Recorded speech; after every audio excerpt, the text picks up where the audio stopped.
Even now, the image of her in that moment scorches my memory. Head cocked ever so slightly, a smug curve playing at her lips, she stared at me as though I were some clueless idiot who got exactly what he deserved. Her expression was void of regret, no apology in her eyes, just an icy amusement, as if my pain was a minor inconvenience she could brush off.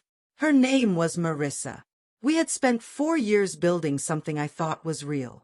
When we first met, I was in the thick of law school, drowning in textbooks and barely sleeping. She was studying psychology, juggling classes and long hours behind the counter at a coffee shop not far from campus. She had that kind of charm that turned heads without trying. People were drawn to her. I was no exception. I fell hard and without hesitation. In those early days, it all felt right. The connection, the loyalty, the whispered promises in the dark. 2 years in, we moved in together.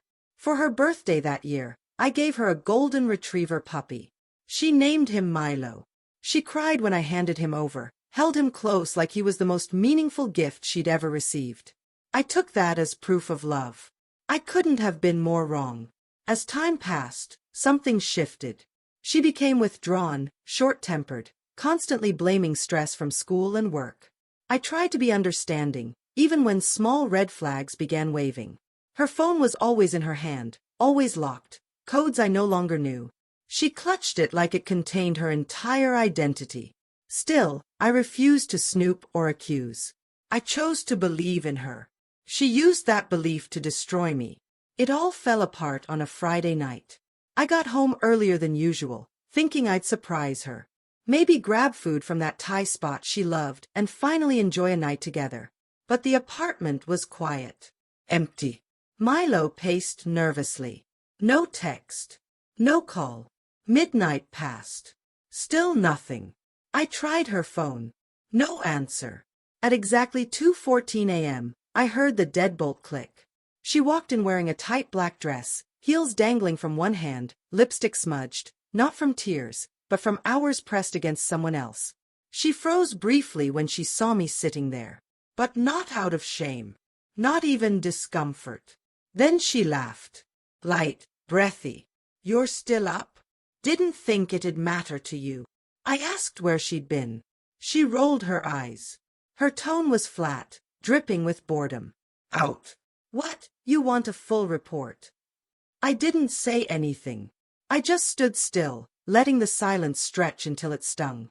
Then she delivered the final blow. Fine. I slept with someone. They're happy now. And then, she laughed again.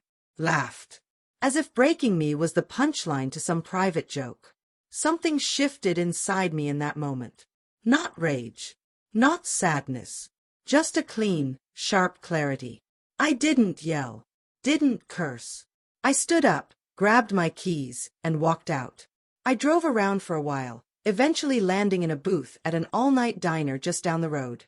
The place buzzed with flickering neon and the low hum of late-night silence. I ordered a coffee and opened my laptop. That night, I began unraveling the life we'd built. Calls. Emails. Documents. Everything was already in place. I'd been collecting it quietly for months. Her emotional absence hadn't gone unnoticed. She had no clue how little power she actually held. The lease. In my name. The car she used every day. Registered and financed by me. The joint checking account. Fully accessible by yours truly. By the time the sun came up, every piece was in motion. At 10 a.m., I returned to the apartment. She was still asleep. Peaceful. Oblivious. I didn't raise my voice. I didn't shout. I simply said, "You have 30 days to move out. The lease is ending. Utilities will be disconnected. Make arrangements." She sat up, blinking in confusion, as if it never crossed her mind that I'd take action. "But where am I supposed to go?" she whispered. I looked her dead in the eye. "That's not my problem." She opened her mouth again, more desperate this time. "And the car? It's not yours. You've got until Sunday to return the keys." That's when the tears came. But I didn't waver. I didn't comfort her. I turned and walked away. The weeks after that were a blur of her unraveling. Angry texts. Emotional voicemails. Apologies. Begging. I never replied. The last time I saw her, she was standing next to the moving truck. A suitcase in one hand, a garbage bag full of clothes in the other, watching as the last scraps of her former life were packed into cardboard. That smug expression she used to wear? Gone. I left her there, surrounded by the consequences she'd earned.